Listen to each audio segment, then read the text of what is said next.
ঘন গাছপালায় ঘেরা এক গভীর জঙ্গল। গাছপালার ফাঁক দিয়ে সূর্যের খুবই ক্ষীণ আলো এসে পড়ছে জঙ্গলের মধ্যে।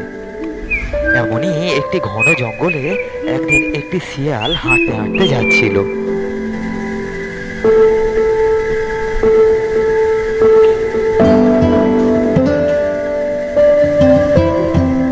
কিছু দূর যাওয়ার পর সে একটি গাধাকে দেখতে পেল। গাধাকে দেখতে পেয়ে সে গাধার কাছে এগিয়ে এসে বলল,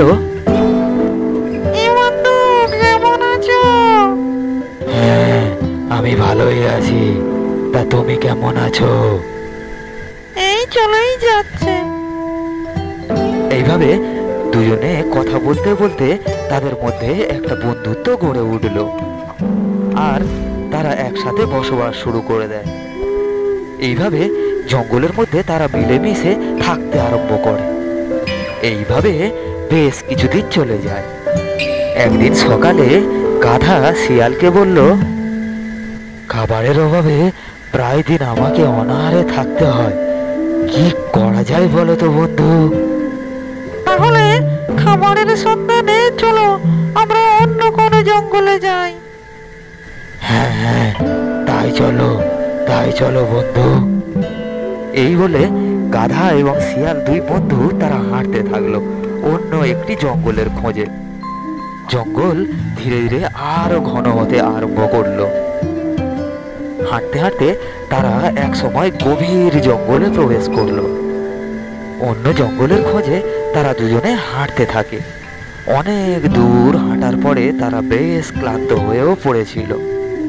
হাঁটতে হাঁটতে তারা ভুল করে নিজেদের অজান্তেই একটি সিংহের গুহার সামনে এসে উপস্থিত হয়। তখন সিংহটি গুহার সামনেই দাঁড়িয়েছিল। সিংহকে দেখে তারা দুজনেই ভয়ে কাঁপতে থাকে। এগোলেও বিপদ, আবার পিছিয়ে গেলেও সিংহ তাদেরকে এসে ধরে ফেলবে। বন্ধু, এখন কি হবে? এত বড় বিপদের সম্মুখীন হয়েও শিয়ালের মাথায় একটা বুদ্ধি খেলে গেল। বন্ধু, তুমি চিন্তা করো না, আমি দেখছি কি করা যায়। তুমি এইখানেই চুপচাপ দাঁড়িয়ে থাকো, আমি আসছি।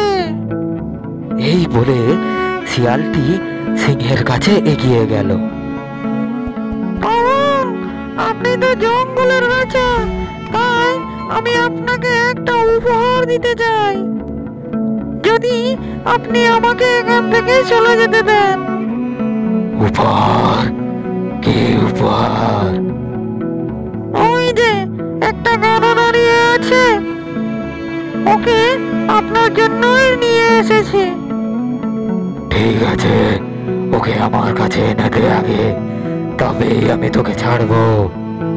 এই কথায় শিয়াল খুশি হয়ে গাধাটিকে সঙ্গে নিয়ে সিংহের সামনে এসে উপস্থিত হলো। শিয়াল ভাবলো, গাধার প্রাণ যায় যাক, আমি তো প্রাণে বেঁচে গেলাম। বোকা গাধা।